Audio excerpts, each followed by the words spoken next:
Olá, muito boa noite a todos. Estamos dando início a mais um programa Condomínio Sustentável, né? Hoje que é dia 9 de setembro de 2022. E hoje estamos recebendo aqui nos nossos estúdios, né, o engenheiro Wagner Pedroso, da empresa Papiro Ambiental.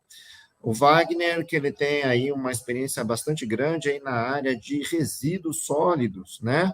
E hoje a gente vai falar um pouquinho, né, sobre essa questão, né, dos resíduos em condomínios. Como que a gente pode fazer a gestão desses resíduos, como tratar, né, o que a gente chama de lixo, né, popularmente, mas tecnicamente a gente acha mais elegante chamar de resíduo.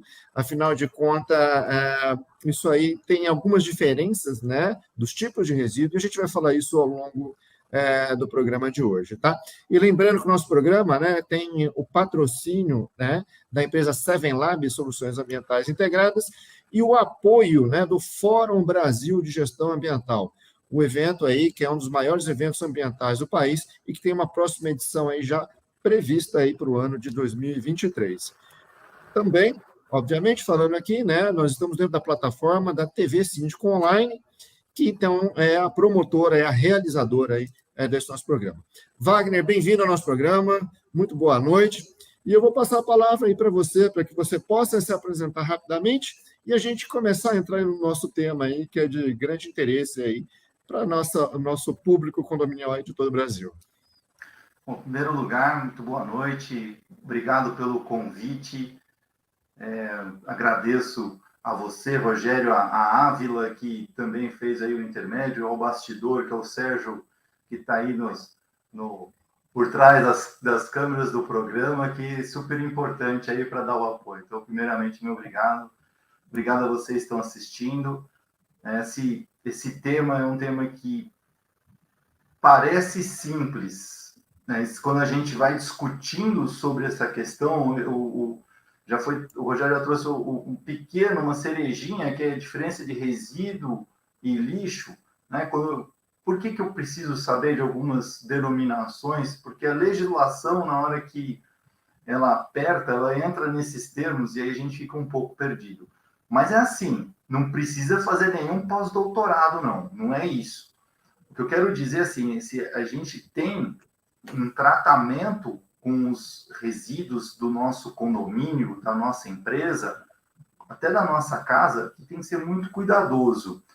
É possível fazer muita coisa com os resíduos, deixar eles adequados, e aí você, né, que tem lá que dá um respaldo para os moradores, para as pessoas que são do condomínio, você consegue, mas precisa de organização. O primeiro fato é ser organizado, né? Esse é o primeiro ponto, tenho que me organizar.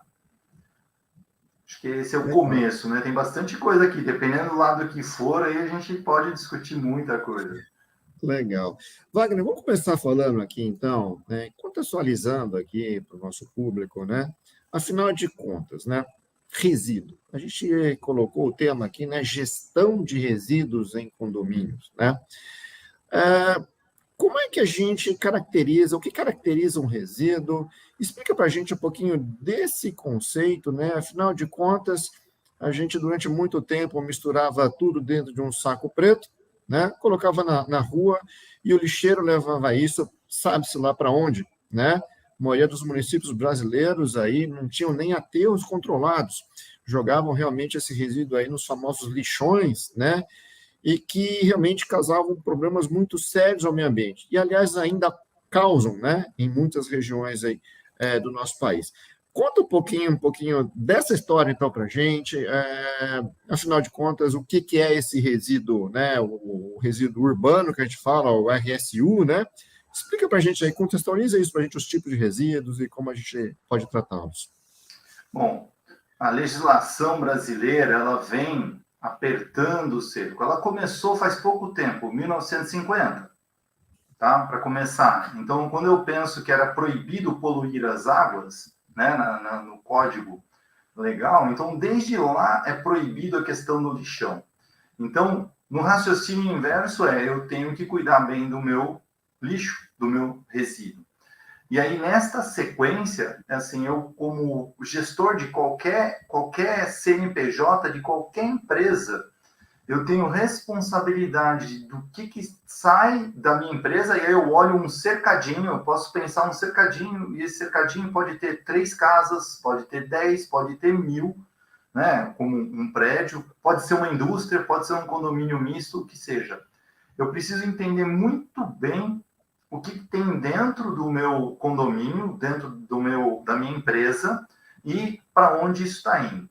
O impacto, né, que acontece lá no lixão, ele é responsabilidade de quem enviou. E aí a gente tem uma responsabilidade tanto da empresa quanto da pessoa. Então é muito louco isso, tá? Porque eu falo assim, não, eu sou síndico, mas é a empresa que tem que pagar, vai rachar a conta, ok? Vai, mas também a gente tem a responsabilidade, né, sobre como pessoa, independentemente de onde for. Quando a gente pensa, né, no resíduo que está chegando no aterro, tem um caso clássico ali próximo de Taubaté, mas ele não é o único, é um dos primeiros que teve que fez com que a legislação fosse se apertando, fosse ficando mais clara, o aterro Mantovani ali, né? Tem vários outros exemplos. E aí, o que é interessante trazer desse exemplo? Que quem colocou resíduo lá, né, mesmo que tenha pago para alguém para dispor aquele resíduo lá, teve que voltar atrás e pagar a conta para a remediação atual. Então, é bastante importante ter muito controle, né? Então, eu falo em organização e controle dos resíduos. Porque, assim, eu sei para onde foi, como foi, né? Por causa dessa nossa responsabilidade. Então, isso que é um pouco disso. Eu nem entrei ainda, não sei se esse tinha o fundo da pergunta, Rogério, que é entender assim, o que eu tenho de resíduo dentro da minha empresa, dentro do meu condomínio. Né? Então, a gente tem lá, né, eventualmente, acho que seria, né, simplista da minha parte, eu tenho principalmente 3 tipos de resíduo, o seco e o úmido. E o terceiro, né, aí seria um outro grupo, que são as lâmpadas, óleo. Você não acredita? Deixa eu contar um caos aqui já para poder aquecer. Num determinado lugar que eu fiz um trabalho, o pessoal teve o seguinte problema: óleo de fritura, óleo comestível, óleo de soja. O pessoal estava roubando óleo de soja, óleo usado. Você olhei assim e falei, não acredito. Mas é uma quantidade muito grande? Não, tinha 80 litros, 2 bomboninhas ali de óleo. O pessoal tinha equipes para ir lá e roubar. Eu falei assim, não, eles foram atrás do óleo novo, porque tinha lá óleo novo, não. Eles foram atrás do óleo usado. Para vocês terem uma ideia assim, do que pode acontecer, uma coisa que eu nunca esperei assim, na minha vida.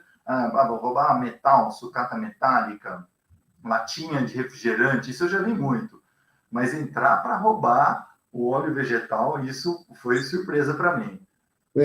Pelo preço que está com o diesel hoje, né, e a gente tem aí um incentivo muito forte, na verdade, hoje o diesel que é comercializado aqui no Brasil, ele tem um percentual razoável hoje de biodiesel, né, e esse biodiesel é feito a partir desse óleo de cozinha, muitas vezes, né, esse óleo usado, né, e que a gente já tem experiências de muito sucesso, que a gente tem acompanhado aí em condomínios, que chegam a vender esse óleo de cozinha a R$ 2,50 o litro. Ou seja, aquilo que durante algum tempo foi um problema para a gente descartar, nós sabíamos, né? Eu mesmo vivi muito, isso era uma questão que me intrigava, né? Eu tinha meu óleo de cozinha usado aqui em casa e eu sabia que eu não podia despejar ele na pia, né? Que eu ia causar um problema, né? Por outro lado, mandar para o aterro, eu sabia também que ele não estava tendo uma destinação adequada. Eu sempre tive a preocupação de guardar, reservar esse óleo e eu entregava para um pessoal que fazia sabão com isso, né? Isso era muito comum, o pessoal fazer sabão com esse óleo usado. Mas hoje em dia esse óleo realmente ele tá precioso, né? Tem um valor agregado bastante alto aí e realmente é aquela história, né? Deixou de ser uma questão meramente de preocupação ambiental, mas de fato a gente vê a questão da sustentabilidade funcionando aí, né? Hoje você tem a questão ambiental, ou seja, não estou jogando esse óleo no meio ambiente, e tem uma questão social, que muitas vezes esse óleo está indo para alguma cooperativa, e isso está gerando recursos de alguma forma para uma cooperativa de catadores, ou para alguém que está fazendo essa regeneração, vamos falar assim, ou essa reciclagem, não diria uma reciclagem, mas fazer uma economia circular utilizando esse óleo para alguma outra finalidade. E eu fechei a questão econômica. Olha que legal, né? E o que a gente sempre fala no nosso programa, né? Eu posso me preocupar muito com o meio ambiente, eu posso me preocupar com as questões sociais, mas o que me move é a questão econômica. E esse é um exemplo claro, né, de uma experiência muito bem conduzida aqui no Brasil e que está tendo grande sucesso, né? É o Mas ganha-ganha, vamos lá, né? É o ganha-ganha, todo mundo ganha. todo Né? mundo A ganha. gente tem a conscientização, a gente tem aí a reutilização, a gente deixa de ter a extração de matérias da natureza, é sempre muito bom esse tipo de programa. E ganhar um Uhum. dinheirinho no final com isso é sempre bom, né? Sem dúvida. Nesse caso, né, é uma experiência muito, muito bacana. Mas deixa eu te perguntar uma coisa, então, aqui. Wagner, a gente olhando, então, dentro, né, da realidade de um condomínio, você começou falando assim, na empresa. Na verdade, a gente tem que entender que o condomínio, ele é uma empresa. Em última instância, ele é um CNPJ, ok? E ele deve responder por aquilo que está ocorrendo dentro do condomínio, né? Todos os condôminos, eles são solidários na hora de responder por alguma coisa que aconteça, então, dentro daquele CNPJ dentro do condomínio. E isso independe, né, na verdade, se aquilo foi uma iniciativa, por exemplo, exclusiva do síndico. Né? Na verdade, existe uma corresponsabilidade entre todos que estão dentro daquela unidade, né? naquele condomínio, sob aquele mesmo CNPJ. E por mais que a gente possa alegar aí, talvez imperícia ou desconhecimento, né? Dificilmente a gente vai ter dolo, né? Hoje em dia é muito difícil alguém fazer alguma coisa, né? Sabendo que está errado e que está prejudicando o meio ambiente. Mas dentro desse condomínio aí, quais iniciativas que a gente poderia estar implantando nesses condomínios para a gente poder, então, começar a falar de gestão de resíduos dentro desses condomínios? Bom, só fazer um parênteses, na legislação brasileira, a gente não pode alegar desconhecimento. A Sem dúvida. legislação ela é disponível. Aí você fala, putz, mas tem cada legislação difícil de entender, então mas a gente tem que buscar esse tipo de conhecimento. Os resíduos é o primeiro ponto, né? Você tem que entender quais resíduos você tem dentro do seu condomínio. Existe eventualmente até alguma ponta comercial, né, que tem alguma loja dentro do seu condomínio, tem que entender para onde vão esses resíduos. Quando eu penso numa residência, é muito, muito simples, né? Você tem o óleo de cozinha, que a gente já falou, a gente tem resíduo orgânico, um resíduo de varrição, um resíduo de um papel, plástico, absorvente, esses tipos todos. Um dos pontos primordiais para toda a valorização de resíduos, para eu poder conseguir ter uma gestão adequada, o grande segredo está na separação deles. Ele tem um viés de separação, então, quando eu falar casca de banana, a grama que você poda da área externa, a lama de uma limpeza de caixa, né? Separar, devidamente separado, do papel e do plástico que você gera. Então, quando a gente falou de valor agregado do óleo de cozinha agora há pouco, é razoavelmente mais simples, né? Óleo de cozinha, põe uma bombona lá com um anteparo para ele não vazar e tal, beleza. Quando a gente fala em papel, plástico, a gente entra num viés, como síndico, olhando do ponto de vista, eu tenho que deixar uma área disponível. Esse é o primeiro ponto, que eu sei que vocês vão falar assim, pô, eu tenho pouca área aqui. Que é a área de resíduos, normalmente é a que menos a gente tem acesso, menos a gente tem possibilidade de acesso. Mas eu tenho que arrumar uma forma. Então, tem contentores para isso. Isso nada vai valer, nada vai adiantar se a gente não fizer uma campanha de conscientização com os condôminos. E assim, eu já de antemão digo para vocês, eu tenho mais de 20 anos de experiência na área de resíduos e a gente sempre tem alguém que joga uma casca de banana no meio do papel.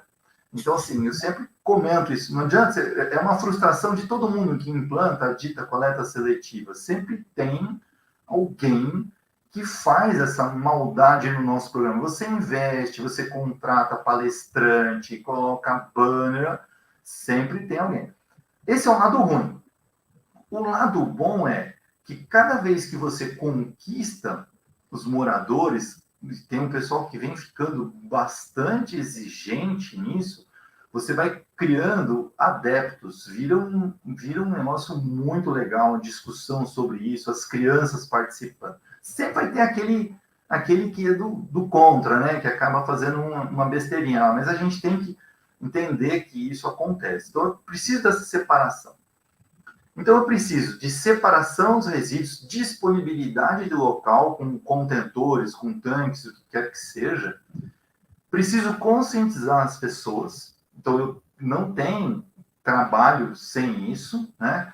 E um outro fator importante, que esse é um trabalho complexo, que são os meus fornecedores.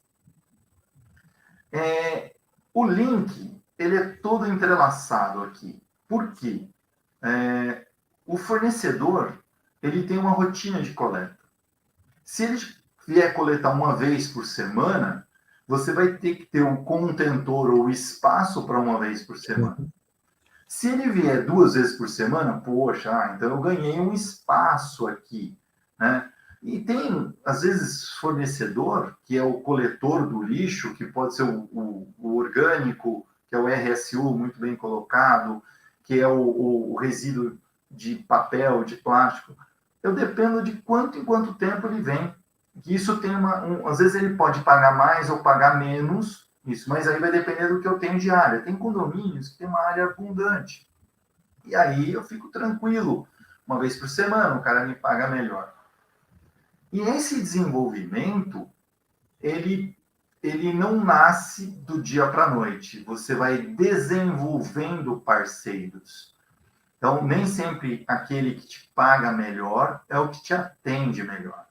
Tá? Normalmente, o que paga melhor é mais organizado e tal. Esse é o racional que eu tenho visto. Mas isso tudo vai depender de onde você está. Eu sei que são várias cidades que estão aqui envolvidas, e às vezes eu mudo, às vezes eu faço um trabalho num local, e aí eu mudo 5 quarteirões, eu não consigo o mesmo prestador de serviço dentro do mesmo bairro para trabalhar num outro condomínio. Às vezes você tem que desenvolver um parceiro diferente. Então, ele vem nessa tocada aqui. Eu tenho uma base muito importante, que é o meu prestador de serviço. Não adianta eu estou numa ilha, lá em Belém, que o prestador de serviço vem uma vez a cada mês e ele coleta tudo misturado. Então, assim, uma coisa complexa de eu fazer essa gestão. Então, depende muito onde eu estou. A gente tem um viés, você depende de uma cidade mais urbana, né, que uma urbanização mais forte, né, você tem o próprio carroceiro que passa pegando. Esse assunto depois eu queria discutir, viu? A gente mais no final sobre essa questão do carroceiro, tá? Perfeito. Wagner, vamos lá. Resíduos, né? Quando a gente está falando numa atividade industrial, hoje existe uma norma, né? A norma da BNT, que é a NBR 2004, onde a gente classifica esses resíduos em relação ao seu potencial, né, de contaminação, ou, enfim, de comprometimento ambiental, né? O que a gente chama hoje de resíduo classe 1, que seria aquele resíduo perigoso, né?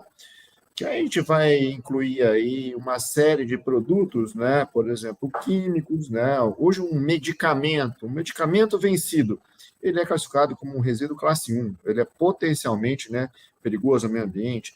Pilhas, né, que tem metal pesado, né, baterias, lâmpadas que, né, têm mercúrio. Então, esses resíduos são resíduos que seriam resíduos, né? Vamos falar dentro de resíduo de limpeza urbana, de uma forma geral, todos eles estão dentro do nosso dia a dia, no nosso cotidiano. Numa indústria, eu classifico isso e eu tenho que dar uma destinação adequada. Em casa, a gente mistura tudo, né, como via de regra, e aí a coisa complica. Né, o que a gente fala, né, você tem uma gota de um produto químico, ela contamina aí, sei lá, algumas toneladas de resíduo. Se eu tivesse separado, eu poderia ter toneladas de um resíduo, por exemplo, inerte, e uma gota do resíduo do produto perigoso, que eu poderia dar uma destinação diferente apenas para aquela uma gota, né? Aquela quantidade muito pequena daquele produto, né? Mas a gente tem isso aí, então, né? Na indústria, a gente classifica, ok? Classe 1 perigoso, o 2 é aquele que não é perigoso, mas não é inerte, né? Que ele tem algum potencial, e o 3 seria um resíduo que a gente chama daquele inerte, né? Que não ofereceria nenhum risco potencial de contaminação ambiental. Os 3 estão presentes no condomínio, né?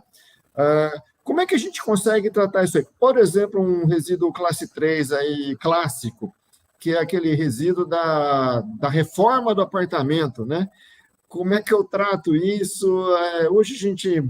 Como que eu trabalho essa questão dos 3 tipos de resíduo dentro do condomínio e quais as alternativas mais interessantes que eu posso ter para essa destinação?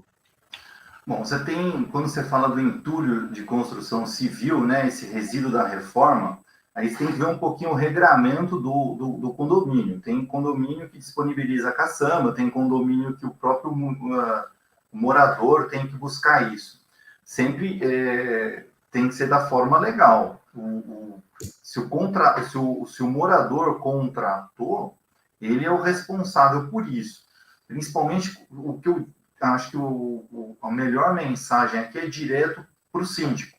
Né? Se você tem aquela reforma, se você põe a caçamba, você tem que ter o controle para onde foi destinado esse resíduo de construção civil. Para todos, perigoso ou não, eu preciso ter um ticket, um documento, né, de quando que eu expedi esse resíduo e você mandou isso para algum local. E o documento parece burocrático, mas eu preciso ter esse documento de que o resíduo foi recebido. O Alexandre fez a pergunta aqui, qual a maneira mais prática e eficaz para um condomínio se orientar? Então, assim, primeiro, você tem que fazer um estudo, como se fosse um trabalho de conclusão de curso mesmo. Ele requer tempo, requer dedicação disso. Né? Eu preciso ser formado em engenharia, pós-doutorado? Não preciso. Eu preciso ter, principal ponto aqui, eu preciso ter bom senso. Então, eu tenho que olhar os locais onde eu tenho a geração do meu resíduo, né, os pontos que geram, onde eu tenho coletas nos corredores, de onde que o condômino leva o resíduo, onde ele deixa, quem retira isso. Esse é o primeiro ponto. Que não adianta nada o condômino separar os resíduos recicláveis dos orgânicos e aí a pessoa da limpeza passa lá e mistura os dois. Eu tenho um efeito rebote aí terrível, que é, primeiro, eu misturei... Wagner, só um corte aqui, ó. Você tocou não sei se, acho que você não chegou a ver, mas o Marcelo Brito, né, fez um comentário aqui exatamente nesse tocante, né? Ele falou que no condomínio dele, eles separam os materiais recicláveis e os próprios funcionários do condomínio, quando recolhem o resíduo, misturam tudo. Uma questão que... pelo tamanho da letra aqui, eu não estou conseguindo ler o chat, mas assim, esse é um problema. Todo lugar, assim como eu falei dos condôminos, todo lugar tem. Então, esse meu desespero. Primeira coisa, eu falo, calma. A gente evolui com essa questão. Vai ter um pessoal que é eco-chato, que fica... Não, eu vi um palito de fósforo no lugar errado. Tem um pessoal assim... A ideia é usar esse pessoal a seu favor, tá? Na hora das campanhas de conscientização. O problema é que às vezes esse pessoal é meio briguento, a gente sabe disso, né? Então, esse é o contexto.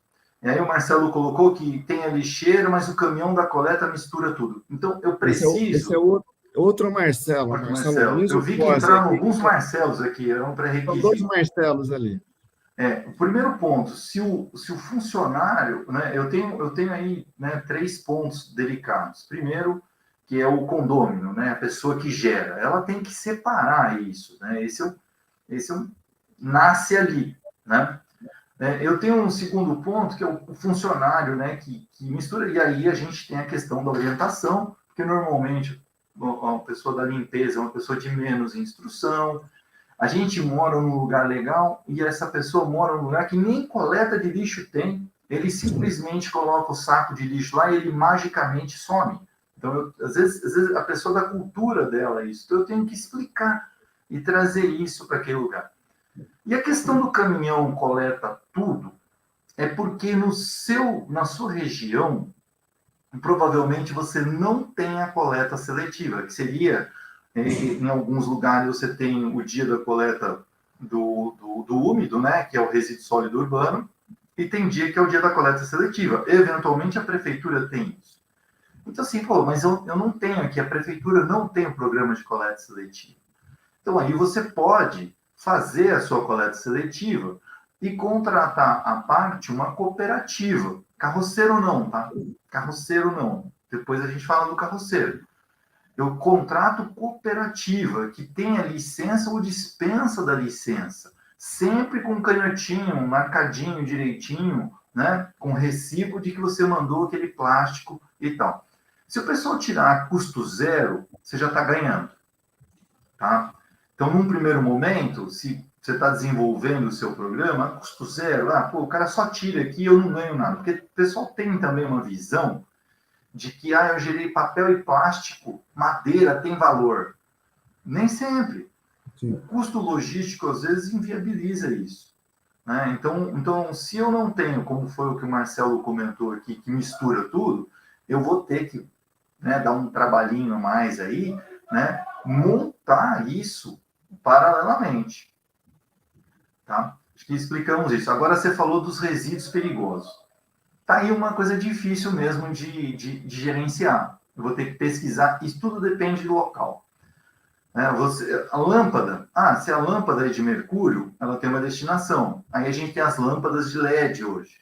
Lâmpada de LED é destinada, e pior que não tem nenhuma normativa com relação a isso. Eu não tenho uma legislação que declare para testar o que eu vou falar para vocês. Uma lâmpada de LED é resíduo eletrônico. E o mais barato é assim, resíduo eletrônico, né? A gente fala lá, a gente está aqui utilizando isso, cada um no seu laptop aí, no seu desktop, no celular e tal. Quando ele pifa, ele estraga, ele é um resíduo. Mas eu uso ele, eu coloco ele embaixo do braço, eu durmo com ele, ok? Resíduo perigoso. Né? É muito louco isso, porque tem uma pessoa que a gente acaba achando que não, porque a gente convive, todo mundo segura lá o celular na mão o tempo todo, né? Então, é um resíduo perigoso. Esse é um exemplo. Tem um exemplo interessante, né, que é complicado também, que está vindo aí, que é o esmalte, né? Então, você tem lá seu esmalte, passa lá na unha e tal, e depois aquele vidrinho de esmalte, né, evaporou um pouco do solvente lá. E aí?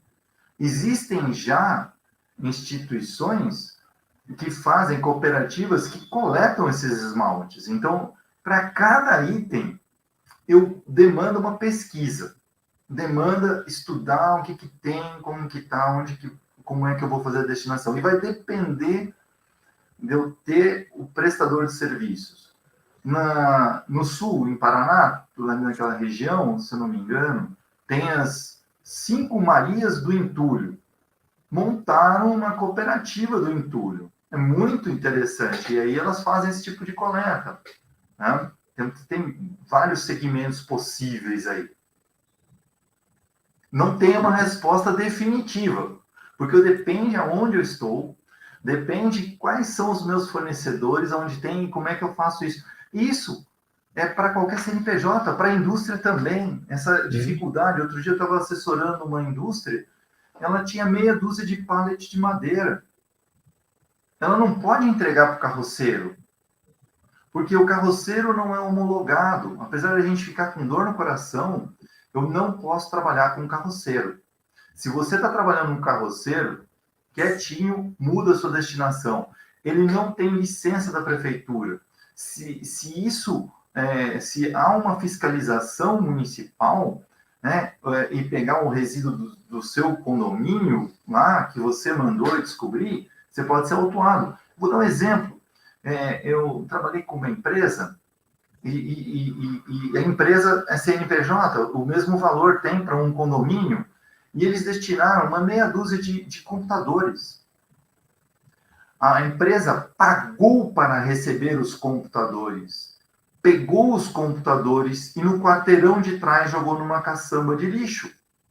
Não sei que ideia é a empresa fazer isso. Você vê que o prestador de serviços pagou pelo resíduo eletrônico que tem valor no mercado e jogou numa caçamba. Essa empresa levou uma multa de R$700 mil. Uau. Isso vale para o seu condomínio também. Entende? Então, por isso que eu tenho que fazer uma organização interna muito firme, muito séria. Vocês são síndicos e levam isso a sério, né? E tal, na atividade de vocês. E precisa levar isso em consideração também. Como é que eu faço, de onde vai, para onde vai?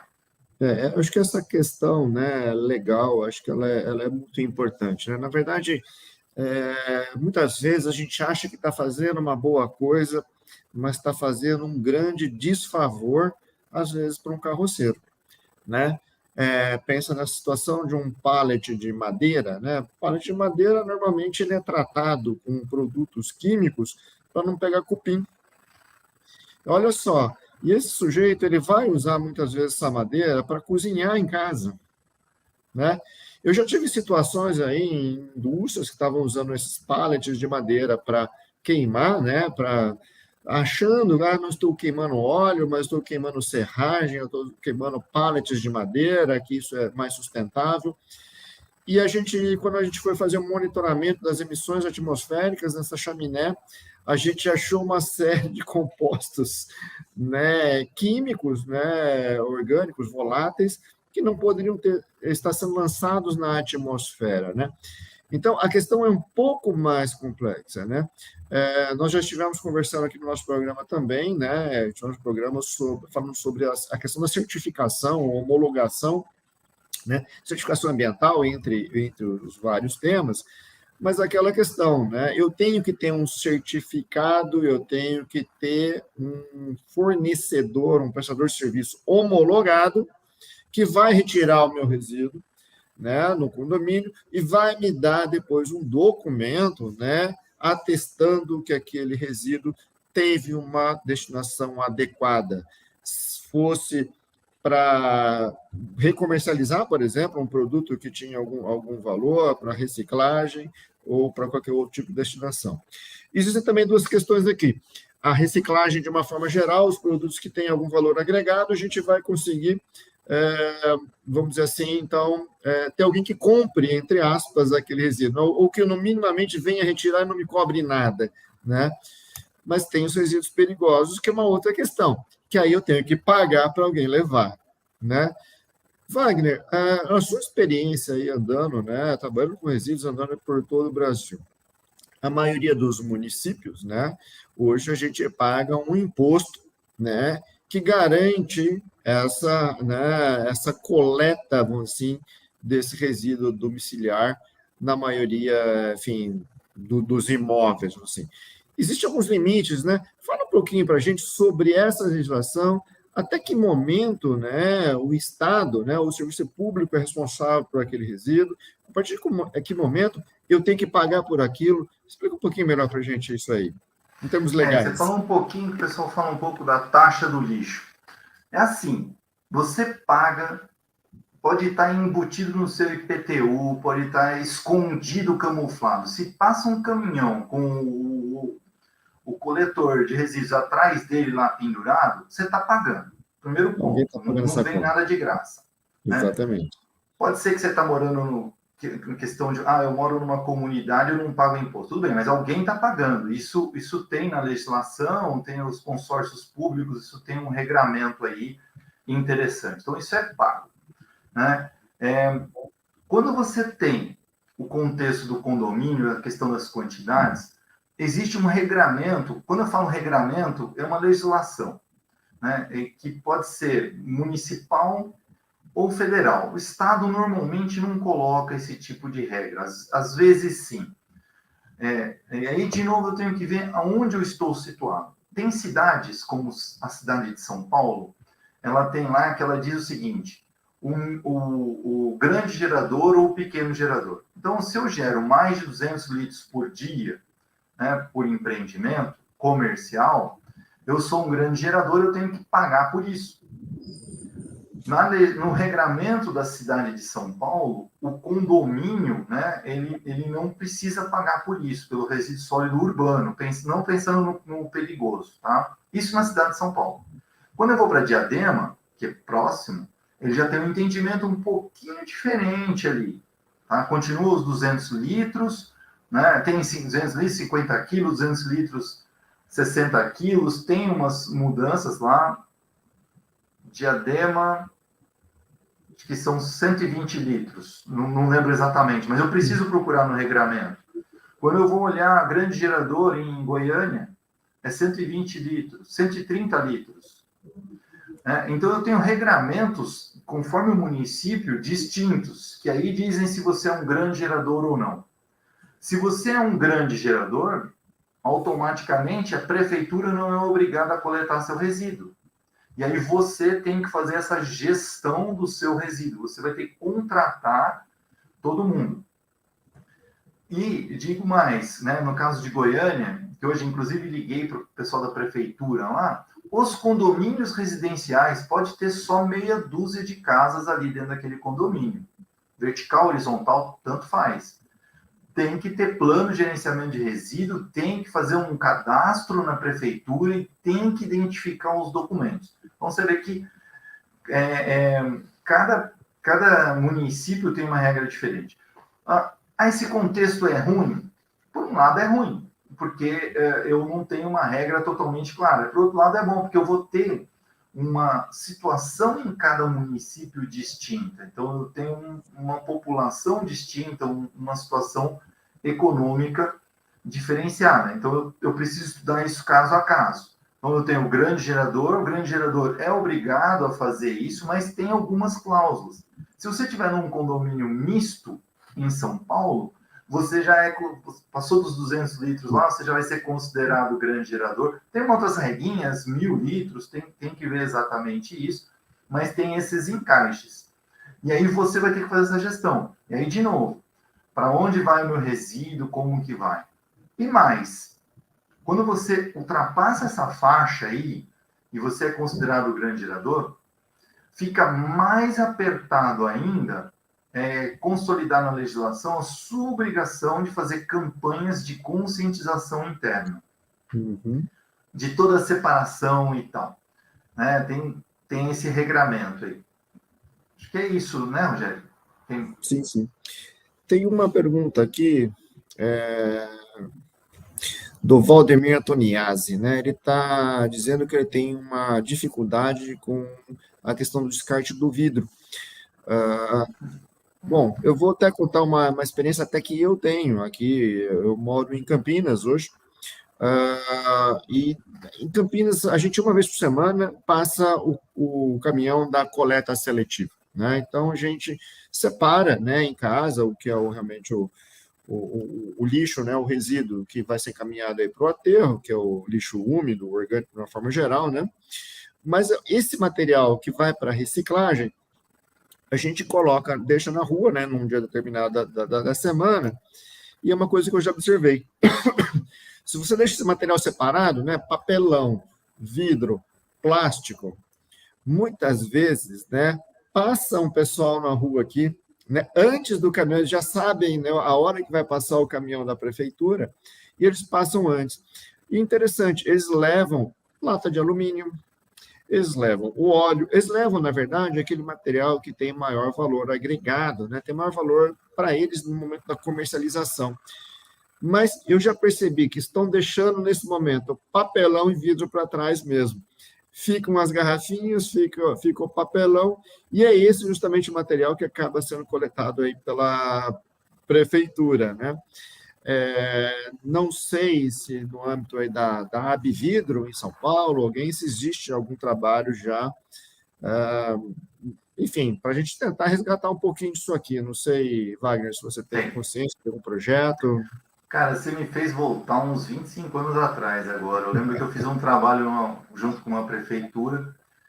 E assim, essa questão do pessoal que passa fazendo uma pré-coleta seletiva é um grande problema, né? Assim, eu sei que aquelas pessoas estão numa condição de vulnerabilidade, mas na ponta de cada caminhão de coleta seletiva da prefeitura, via de regra, tem uma cooperativa. E a cooperativa são de pessoas que estão em vulnerabilidade social também, mas que elas se organizaram de uma forma e têm uma certa coordenação. Então, toda vez que essas pessoas passam fazendo essa... Eu passo por isso, eu moro em casa e eu coloco o lixo umas 2 horas antes, porque passa às 9 horas da manhã, coloco às 9, às 7, aliás, dá 15 minutos já não tem mais nada. Não tem mais nada. O pessoal leva tudo. Incrível. E por quê? Essas pessoas, elas levam na informalidade, a gente continua responsável aí, então se você tem o pessoal que faz essa coleta no seu condomínio, tome cuidado que não pode. E aí reduz lá na ponta, ou então diminui o valor do que tem. Então, esse é um problema. Você falou do vidro. O vidro é um problema bastante sério, né, que vem, porque assim, ele é inerte, ele não tem um problema indo parar no aterro, isso não contamina nada, então mas assim, ele tem uma solução que está vindo. Talvez não tão rápida quanto vocês esperem, mas eu acredito muito fortemente que o pessoal vai começar a ter disputa pelo resíduo dos condomínios, porque vocês são geradores de grande quantidade, né? Eu diria que isso dentro de uns 3, 4 anos vai ter uma disputa pelo resíduo dos condomínios. Existe um programa em paralelo que está sendo implantado que se chama logística reversa. Ah, mas o que é logística reversa? É simplesmente eu voltar com o meu resíduo, né, na cadeia. De uma forma assim, eu tenho papel aqui, aí eu devolvo para a fabricante de papel. Ok. O pessoal já está, as companhias ambientais, no caso de São Paulo, CETESB, FEAM, no Rio de Janeiro, elas estão montando um sistema apertando as indústrias, né? E aí eu volto, e o meu foco aqui é falar para as indústrias, porque vai afetar os condomínios residenciais fortemente. Então, se eu tivesse uma bola de cristal, eu faria essa previsão aqui, ó. Mãe de Ná, para quem é um pouquinho mais antigo. O que acontece? As indústrias, elas são obrigadas a pagar pela coleta dos resíduos dela. Então, um refrigerante, aquela latinha de refrigerante, essa é fácil. Mas o papelão que vem naquelas caixas, que vai vir para a residência de vocês, elas estão sendo obrigadas a pagar para que isso volte no sistema. Então, eu trabalho com alguns selos aí, algumas outras, essa questão da logística reversa, e vai faltar resíduo no mercado, porque a CETESB está apertando esse cerco. Então, a gente falou de eletrônico, a gente está falando de papel, tranquilo. O paralelo que eu digo disso, por exemplo, para papelão, né, papelão e plástico, o objetivo das indústrias está em 22%. Está tranquilo para elas fazer isso voltar. Quando eu falo em óleo lubrificante, aquele que vai no motor dos carros, óleo lubrificante usado, São Paulo está com a meta de 50%. O pessoal que coleta óleo lubrificante usado sai no tapa para conseguir óleo lubrificante aí. Então, então, traçando um paralelo, começou agora a questão da logística reversa de vidros. Então, muitas empresas fabricantes de cerveja, de refrigerantes aí, já estão voltando com a questão do casco retornável, porque elas estão com um problema imenso, aquelas garrafinhas one way, que uso único, elas vão ter que pagar para coletar, só que o vidro tem um valor agregado muito baixo. Então, hoje, vocês têm um problema Então, que o vidro, ou ele vai no reciclável, ou vai no comum e dá aquela... O Rogério falou isso com dor no coração, porque ele gosta de reciclar as coisas, já deu para perceber. E aí você fala, pô, o vidro, quando não tem coleta seletiva, dá um trabalho ali, acaba indo no resíduo comum. Mas em breve o pessoal vai estar vindo bater na porta de vocês, eu tenho certeza disso, porque vai faltar material resíduo no mercado. Esse daí é a previsão que a gente que está no meio tem visto. Então, assim, talvez a resposta não seja imediata, Rogério, mas ali no futuro, isso é um futuro breve, 3 anos aí, no máximo. Isso. Eletrônicos, se tiver uma palestra recente, eles estão com 1% de objetivo. 1% e já está fomentando um mercado imenso. Tá? Então, para vocês terem uma ideia. Perfeito. Bom, Wagner, eu espero que você esteja correto nas suas previsões, né? Se a mãe de Nath falou, eu vou acreditar também. Mas, brincadeiras à parte, aí a gente sabe realmente que a legislação ambiental aqui no Brasil, ela é bastante restritiva, né? E ela tem evoluído de uma forma muito rápida.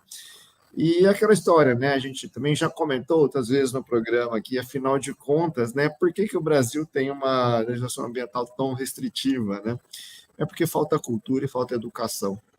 Porque se não tivesse, né, essa questão, se o povo tivesse, a população tivesse essa consciência, né? Enfim, melhor construída, melhor trabalhada desde a eternidade, talvez a gente não precisasse ter uma legislação tão rígida, né? Tão punitiva, né? Para quem está cometendo, então, enfim, algumas irresponsabilidades aí, ambientais, né?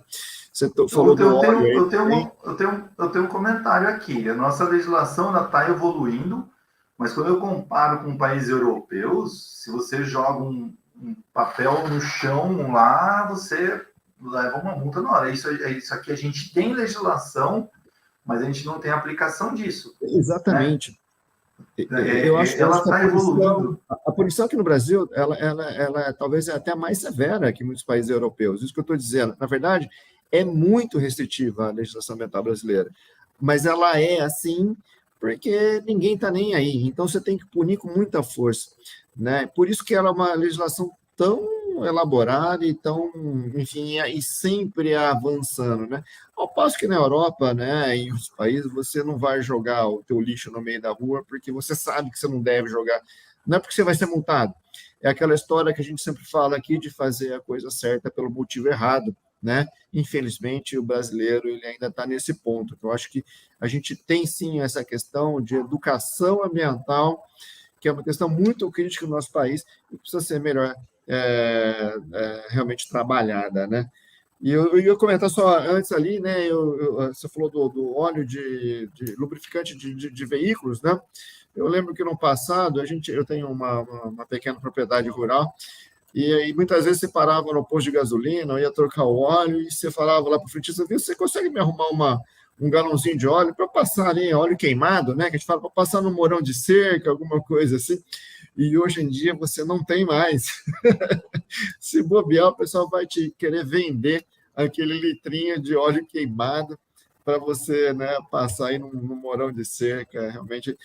Enfim, é a questão econômica que ela acaba aí se sobrepondo, né, de alguma forma, e isso é sustentabilidade, né, o que a gente sempre fala, né, na própria Seven Lab, né, é uma empresa enfim, que a gente trabalha, é uma empresa que tem esse tipo de mote, né, é justamente isso, a gente só pega o cliente pelo viés econômico, né, então, infelizmente, está aí, fazer realmente sempre a coisa certa pelo motivo errado, mas que está acontecendo. Isso tem movimentado fortemente o mercado de bens e serviços ambientais aqui no Brasil, né? Está uma velocidade aí muito grande. Eu tinha desanimado uma época com essa questão ambiental, por questões aí diversas.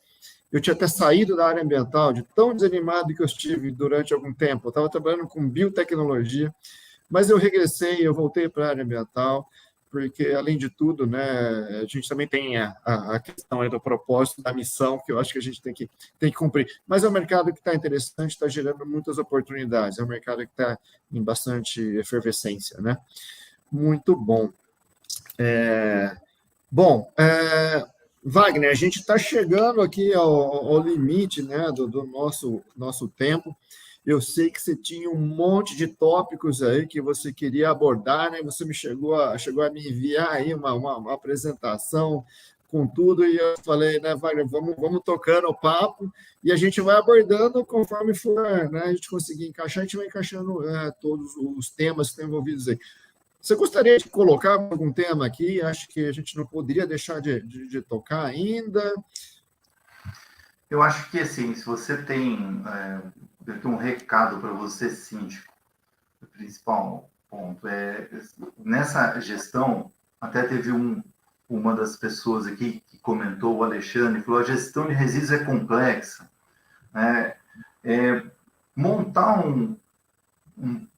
pôr no papel, no computador, conforme cada um for, essa estrutura do que você está montando, vai arquivando isso, tendo de forma organizada, né? Você pergunta até aqui se tem profissional para assessorar. Qualquer profissional que vai te assessorar, ele vai dar uma organizada nisso, é que a gente faz, né? Tanto a minha empresa quanto a do Rogério, você ajuda a organizar isso, né? De uma forma sistemática. Mas é aquilo, eu preciso fazer uma organização interna nos meus resíduos, um mapinha, um croquis, serve, né? Ah, eu fiz aqui no papel de pão, beleza, joia, onde tem as lixeiras, como que tem, para onde que vai.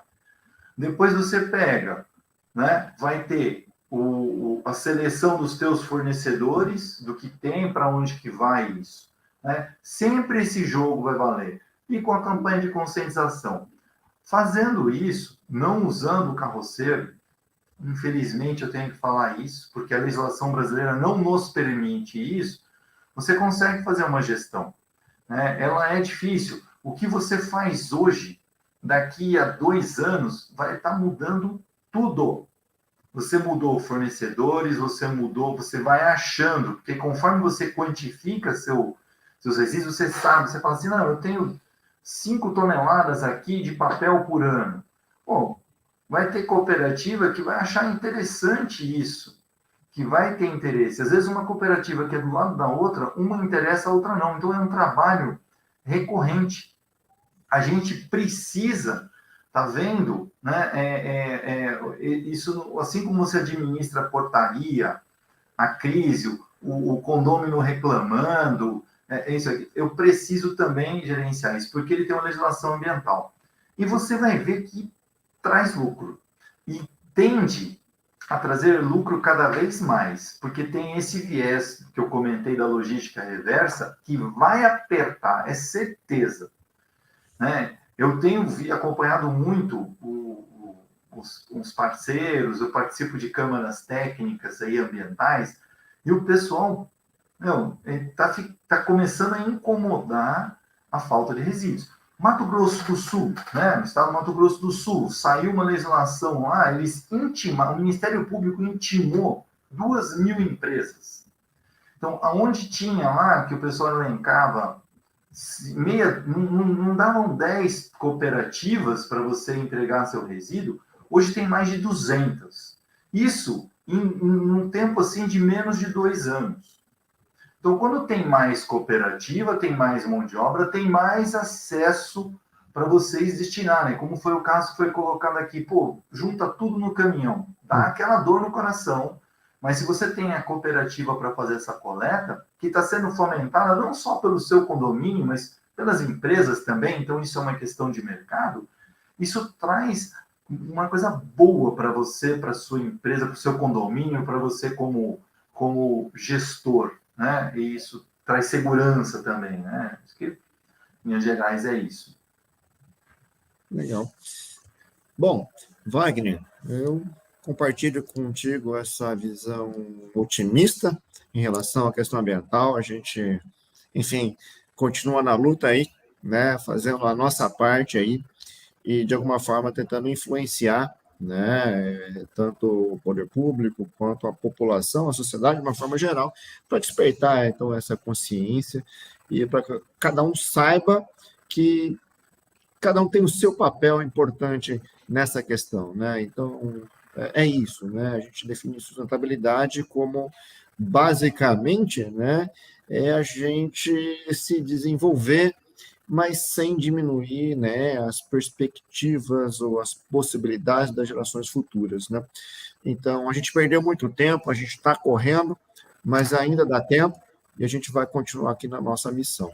Wagner, eu queria agradecer muito aí a sua participação no programa hoje, foi muito legal, foi muito bacana o nosso papo aqui, e eu queria deixar esses últimos minutos aí para você deixar uma mensagem sua, né, para os nossos ouvintes aqui, e deixar os seus dados de contato, quem quiser conversar um pouquinho aí, ou poder eventualmente contratar os serviços aí da Papiro, posso entrar em contato contigo.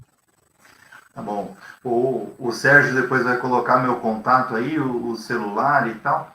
Ó, o que eu quero deixar assim um recado é que é um trabalho que você começa ele e ele não tem fim. Ele é um trabalho que você vai sustentando ele no dia a dia. Então, não desanime, vai firme.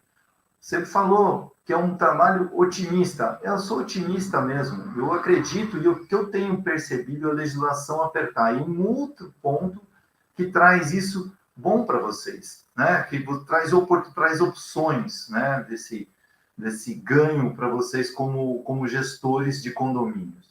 Então, a legislação ela apertou por um lado, mas ela favorece vocês a terem receita nos seus condomínios. Então, é um trabalho que, assim, você vai estruturando ele em um momento, né? Vai ter que rever ele depois de um ano, depois de 1 ano e meio, 2 anos, vai ter que estar sempre vendo o ganha-ganha disso, né? Para trazer isso para o seu condomínio.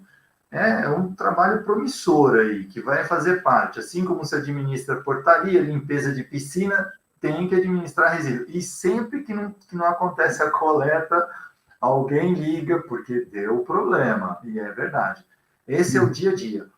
Tanto faz para uma empresa como para um condomínio. Então, eu quero agradecer vocês aí pela oportunidade de estar falando com vocês. Fico à disposição, agradeço a todos que estão aqui nos assistindo até agora.